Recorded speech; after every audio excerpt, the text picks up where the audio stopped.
gitu ya. Iya. Oke, jadi buat ponsel aja yang penasaran dengan topik kita pagi hari ini seputar katarak, mungkin ada anggota keluarganya yang pernah mengalami katarak, begitu dok ya.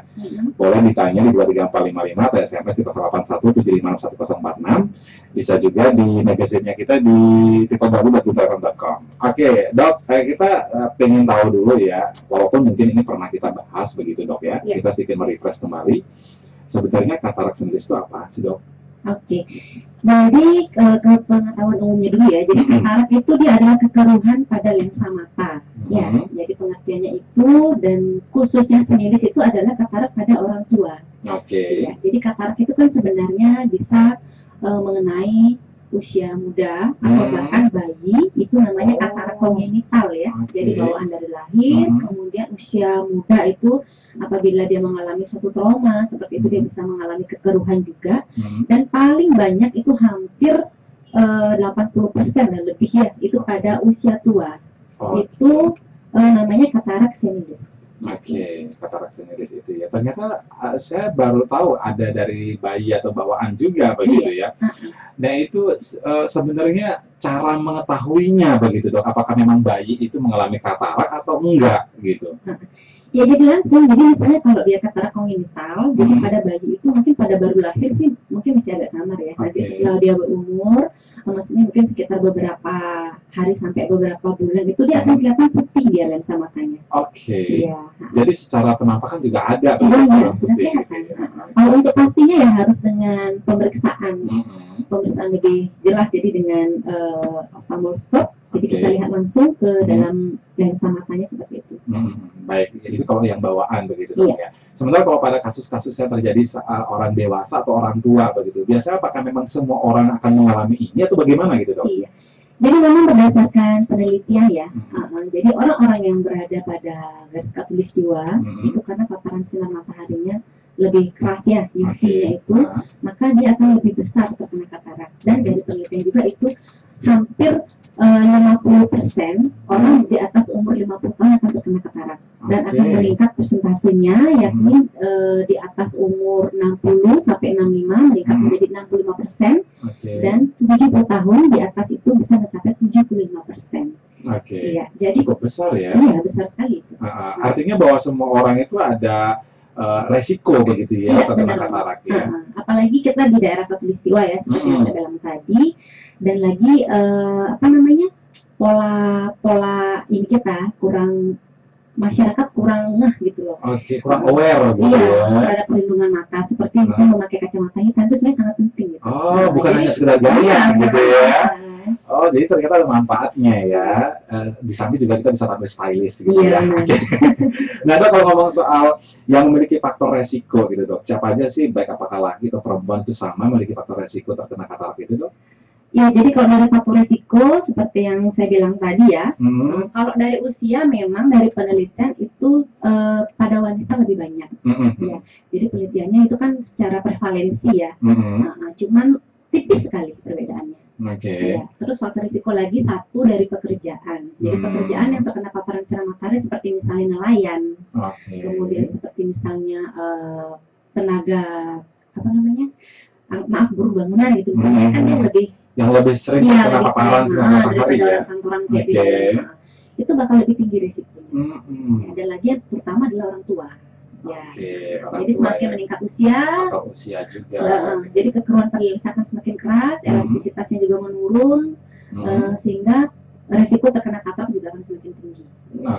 Jadi itu faktor-faktor yang beresiko begitu ya. Yang satu lagi, penyakit sistemik seperti kencing manis. Kencing manis itu juga faktornya ya. Itu sangat-sangat tinggi dia faktornya, karena seperti kita ketahui kalau kencing manis kan tinggi ya kadar gula di darahnya.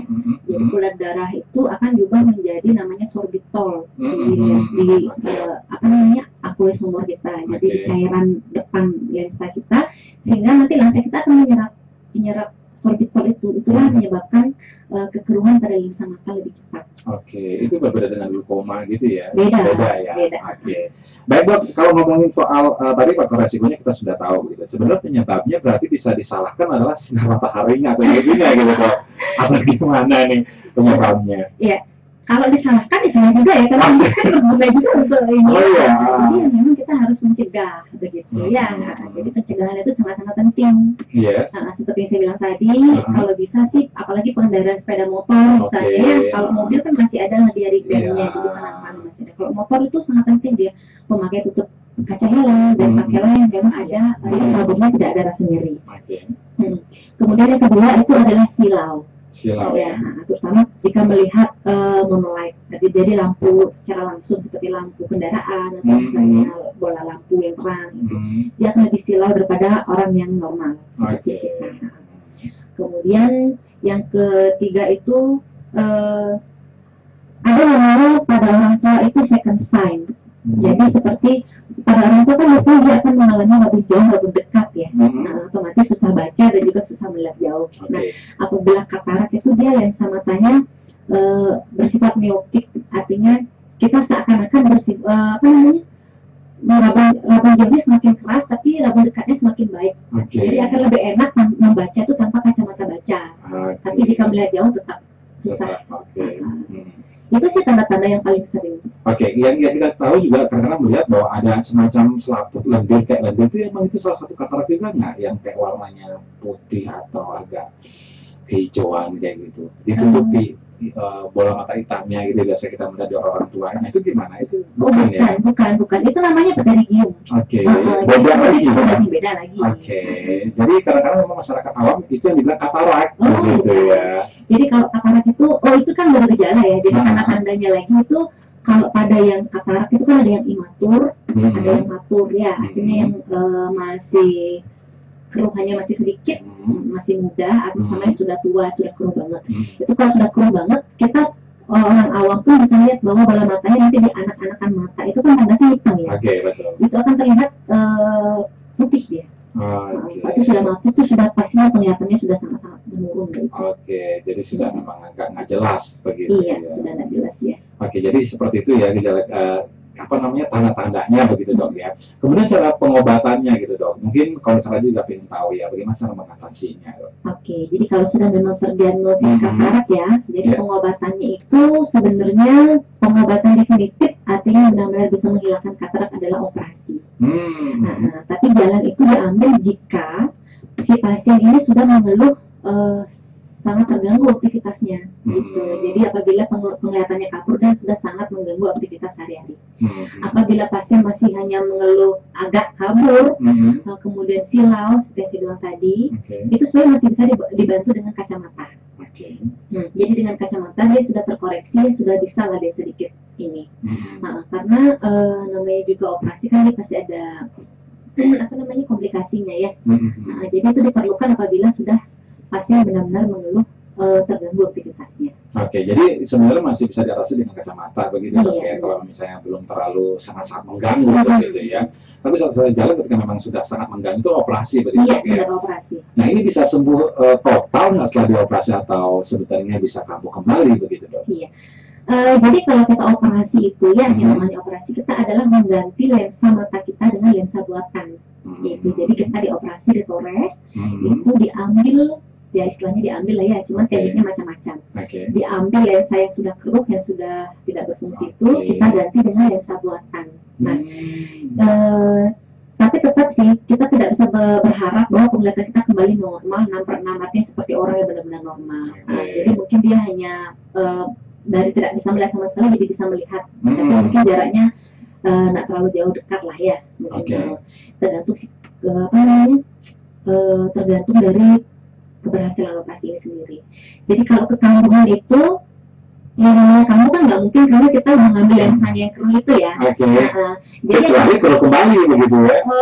Nggak bisa sih, karena lensa buatan nggak bisa nyerap kayak lensa alami. Jadi di situ ya. Jadi yang jeleknya itu mungkin komplikasinya ya lensa buatan itu mungkin bergeser letaknya, bergeser letaknya, atau misalnya dia jatuh ke depan ruang depan mata. Pokoknya intinya tidak pada tempatnya lah itu. Bisa terjadi seperti itu ya. Bisa loncat ini. Terus itu kalau misalnya terjadi seperti itu, tentunya penglihatan juga akan terganggu juga. Jadi kalau menjadi katarak kamu lagi ya enggak? Enggak sih gitu ya, cuman perawatannya itu memang perlu gitu ya. Ada mungkin langkah-langkah atau step-step yang memang harus dihindari begitu bagi orang yang sudah menderita katarak begitu dok, apalagi yang sudah menjalani proses operasi.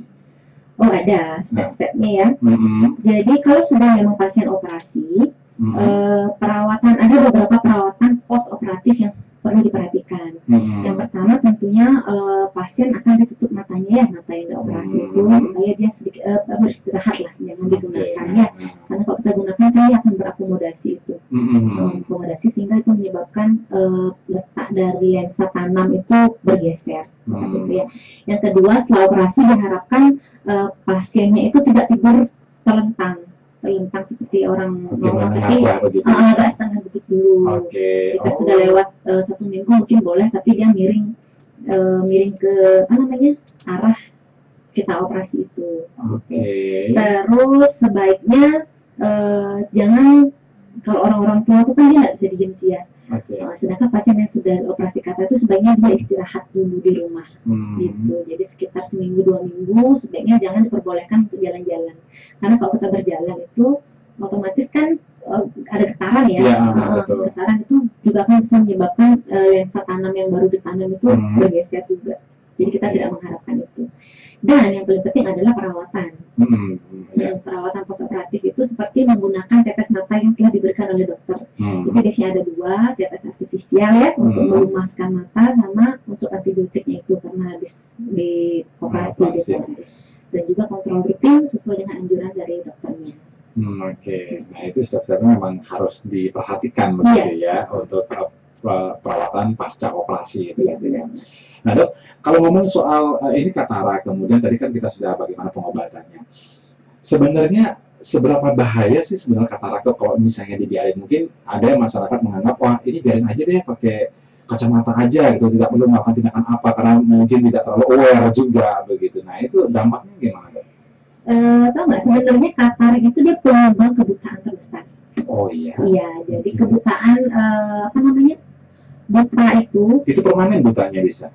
Iya, kalau nggak dioperasi kan, kan kalau benar-benar putih otomatis kan sama seperti cermin, otomatis cahaya nggak bisa lewat. Seperti kaca, maaf bukan cermin, cahaya kan nggak bisa lewat, jadi otomatis kita nggak akan bisa lihat. Jadi katarak itu dia faktor risiko terbesar deh terhadap kebutaan. Dan Indonesia itu dia adalah 2 terbesar di dunia. Wow. Setelah Ethiopia. Ya mungkin karena memang kita di Katulistiwa tadi. Iya. Ada lagi memang mungkin karena penduduk tuanya juga banyak ya. Otomatis kan yang terekam juga banyak. Betul. Jadi risikonya itu jadi kebutaan. Yang kedua itu ada deh fase-fase katarak yang seperti saya bilang dari imatur, insufisien gitu kan. Jadi dia ada fasenya lensa kita akan mencembung karena dia jenuh dengan air, menyerap air ya. Nah apabila dia lensanya mencembung, jadi di mata itu kan dia ada 2 bilik ya, ruangan, ada bilik depan, bilik belakang. Nah jika dia terlalu mencembung maka dia akan menutup saluran di bilik depan ini. Inilah akan menyebabkan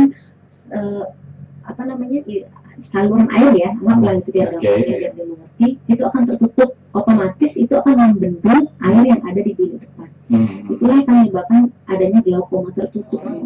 Melakukan perawatan mata dengan rajin atau rutin mencuci mata dengan pembersih yang nah itu bolehkah atau sebenarnya bagaimana gitu dok? Boleh sebenarnya ya, cuman memang kalau setiap hari banget ya nggak perlu sih ya. Jadi kita pencucian mata itu kan dilakukan apabila memang mata kita ada keluhan seperti misalnya agak ngeres itu ya, setelah bepergian jauh, apalagi penggunaan sepeda motor, debu-debu banyak itu, otomatis mata kita akan tidak nyaman. Itu boleh sih sesekali menggunakan itu. Cuman ya seperti yang saya bilang, pencegahannya adalah penggunaan kacamata saat berkendara, kemudian olahraga mata. Olahraga mata itu gimana dok? Saya penasaran. Boleh dong, tadi saya pakai olahraga mata begitu ya. Jadi olahraga mata itu yang menggerakkan, intinya kan kita melatih otot mata kita. Jadi penggeraan otot mata itu dengan menoleh ke kanan, melirik menoleh kan kepala ya. Melirik ke kanan, hitung 3 detik, menoleh ke kiri, hitung 3 detik, ke atas 3 detik, ke bawah, sudut kiri, sudut kanan, sudut kiri, atas, sudut kanan, atas. Jadi seperti itu, muter-muter. Jadi intinya kita melatih otot mata kita kita supaya dia tidak capek pada satu posisi. Oke, kalau begitu saya mau menari Bali aja kalau begitu ya. Boleh. Ya kan, itu kan gerakan mata ya. Sekalian kamu selegat. Oh, jadi itu salah satu olahraga mata ya. Boleh kalau misalnya merem atau memejamkan mata begitu gimana? Boleh ya? Karena saya pernah dengar juga baca di beberapa artikel begitu dok ya.